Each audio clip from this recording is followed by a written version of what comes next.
बिस्मिल्लाहिर्रहमानिर्रहीम, अस्सलाम वालेकुम। लाहौर एयरपोर्ट मेरा चक्कर लगा तो कुछ अपडेट्स ऐसी हैं जो आप लोगों को हैरान कर देंगी और इसके बारे में जानना आप लोगों के लिए बेहद ज़रूरी है। लंबी लंबी कतारें देखी, लोगों को वहाँ पे परेशान देखा, इमिग्रेशन की तरफ से नित नए जो है वो उनसे सवालात किए जा रहे हैं।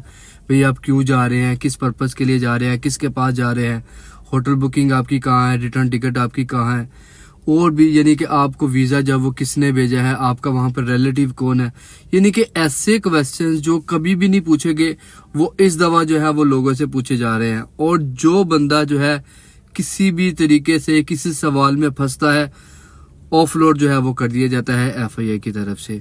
तो लिहाजा आप लोगों से रिक्वेस्ट है कि अगर आप ट्रैवल करना चाह रहे हैं और आपके पास सारे जेन्युइन डॉक्यूमेंट्स हैं, आप किसी भी जगह पे कंफ्यूज होते हैं या किसी भी ऐसे सवाल में फंस जाते हैं, तो आपने इसमें परेशान नहीं होना है, बिल्कुल नहीं घबराना। आपने बिल्कुल कॉन्फिडेंस के साथ उनसे बात करनी है, उनको पूरे डॉक्यूमेंट जैसे स्टेप बाय स्टेप, उनसे ऑफर लेटर आपसे मांगे तो उनको ऑफर लेटर दिखाए, कॉन्ट्रैक्ट पेपर आपसे मांगे आप उनको कॉन्ट्रैक्ट पेपर दिखाए, वीज़ा मांगे वीज़ा दिखाए, टिकट मांगे टिकट की डिटेल्स आपके पास होनी चाहिए कि भाई आप अगर लाहौर से ट्रैवल कर रहे हैं तो किस सिटी में, यानी कि UAE की किस सिटी में आप ट्रैवल कर रहे हैं, कि कहाँ पे जा रहे हैं। क्योंकि कुछ लोगों को इसका पता ही नहीं है, बस वो कहते हैं भाई मैं दुबई जा रहा हूँ। भाई दुबई जो है वो एक सिटी है, वो एक UAE की स्टेट है। इसके अलावा लोग रैसल हैमा में भी जाते हैं, शारजा में भी जाते हैं, अबू धाबी में भी जाते हैं, तो फुजेरा यानी कि दूसरे एयरपोर्ट्स पे भी लोग ट्रैवल करते हैं। अब आप यही बस कहें कि भाई मैं तो दुबई जा रहा हूँ, मैंने तो दुबई जाना है, ऐसा नहीं है। हो सकता है आपका वीज़ा जो है वो दुबई के अलावा किसी और स्टेट का हो, किसी और स्टेट से निकला हो।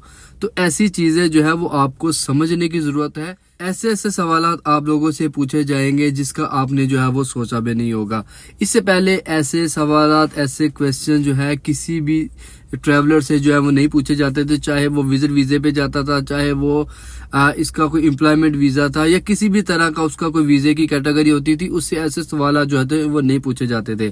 पर इस दफ़ा जो है वो सवालात की भरमार है और लोग जो है वो परेशान है, लंबी लंबी लाइनें लगी हुई हैं, जिनको यानी कि वो देखते हैं कि ये बंदा कंफ्यूज नहीं है, इसके बाद डॉक्यूमेंटेशन बिल्कुल कंप्लीट है, वो बंदा तो भाई चला जाता है जहाज के अंदर।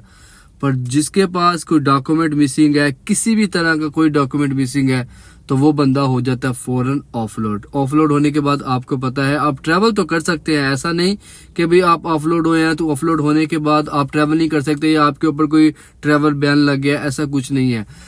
ऑफलोड जो है हमेशा जो है मोस्टली 99% जो ऑफलोड आपकी स्टैंप जो है वो आपके पासपोर्ट पे लगती है, वो इस रीजन को देखते हुए लगती है कि भाई आपके पास डॉक्यूमेंट्स जो है वो इनफ नहीं थे ट्रैवल करने के लिए। इस बिहाफ पे आपको जो है वो FIA की तरफ से ऑफलोड जो है वो किया गया है।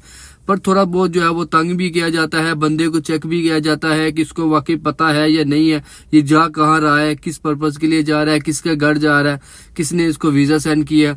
तो ये कुछ ऐसी डिटेल्स हैं जो आपके पास जो है वो होना ज़रूरी है। और सबसे बड़ी चीज़ जो है वो कॉन्फिडेंस जो है वो आपके अंदर लाजिम होना चाहिए।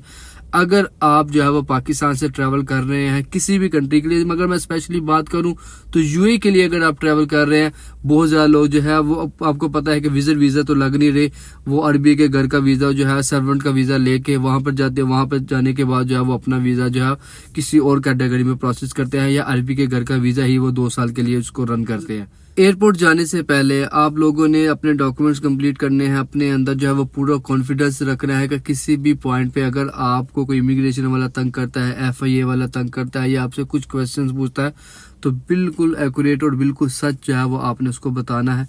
और इन चीज़ों को कंप्लीट करते हुए आप अपना ट्रैवल जो है वो आसानी से कर सकते हैं। वीडियो अच्छी लगी हो कमेंट में इसका फीडबैक जरूर दीजिएगा, जाते जाते इस चैनल को भी जरूर सब्सक्राइब कीजिएगा ताकि आप लोगों के लिए ऐसी मजीद इन्फॉर्मेटिव वीडियोस बनाता रहूं। सो तब तक के लिए इजाजत दीजिए, अल्लाह निगहबान।